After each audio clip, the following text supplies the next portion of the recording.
शक्तिपात के माध्यम से कुंडलिनी जागरण के संबंध में कुछ जानकारी। गुरु जो समर्थ, पूर्ण एवं अध्यात्मवादी है, उसके लक्षण।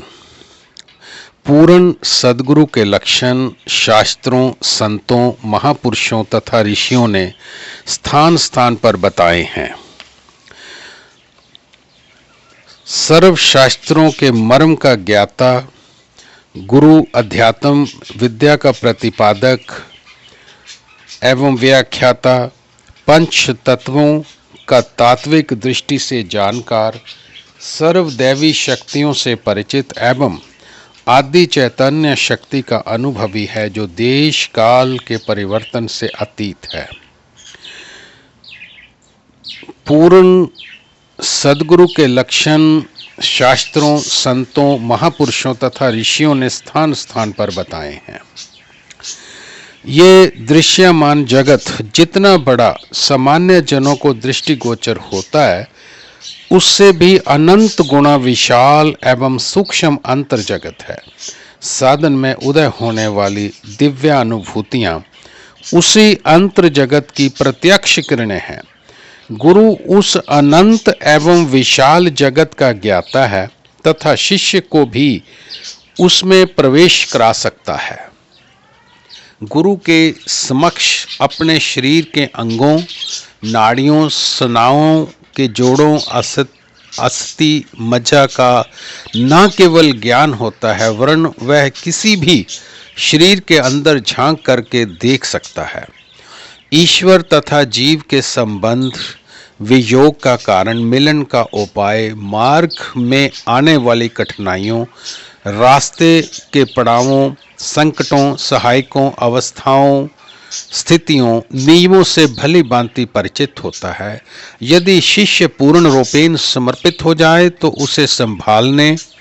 उसे संभालते हुए गंतव्य की ओर ले चलने में भी सक्षम होता है।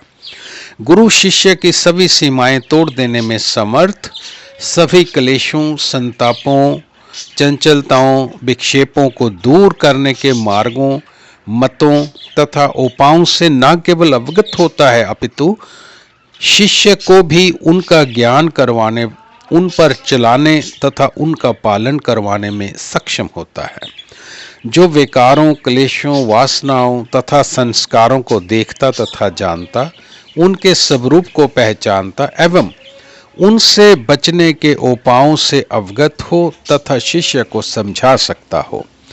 गुरु वह जो प्राण की गतिशीलता, मन की चंचलता, भावों के उद्वेगों, वासनाओं की जटिलताओं, हृदय के रसों तथा संस्कारों की परतों को जानता, समझता हो तथा उन्हें मोड़ देने की क्षमता रखता हो।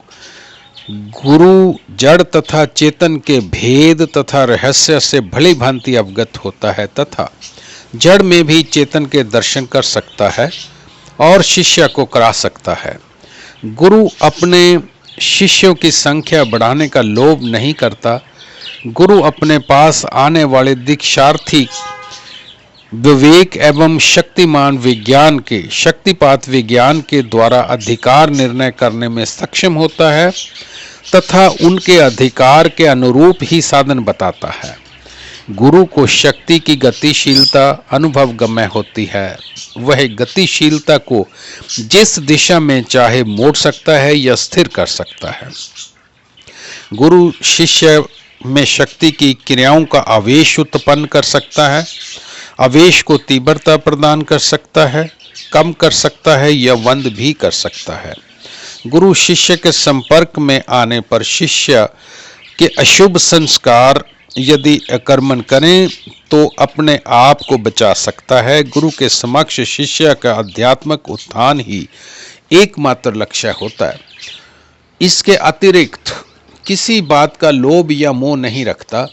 गुरु वही है जिसके संस्कार, वासनाएं एवं विकार शिथिल हो गए हैं।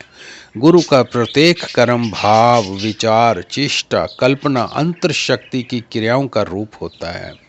गुरु के समक्ष यदि कभी शिष्य के अमंगल का प्रसंग उपस्थित हो जाए तो उसका हृदय चीत्कार कर उठता है। गुरु का जीवन एक आध्यात्मिक ग्रंथ की तरह पवित्र, निर्मल एवं अनुकरणीय होता है। गुरु के विषय में जितना भी कहा जाए कम है, क्योंकि उसे समझाया बताया नहीं जा सकता। गुरु की कृपा से ही गुरु को समझा जा सकता है। गुरु एक ऐसी शक्ति है जो शिष्य में छिपी रहस्यात्मक अलौकिक शक्तियों की क्रियाशीलता को उभार कर अनुशासित करके सही दिशा में प्रयोग करता है। प्रत्येक मनुष्य अपने अंतर में गुरु एवं शिष्य दोनों प्रकार की परिकल्पनाएं, भावनाएं तथा संभावनाएं संजोए हैं। जो व्यक्ति अपने शिष्य भाव को परिपुष्ट करता है, उसी की भविष्य में गुरु रूप में प्रकट होने की संभावना होती है। जय गुरुदेव।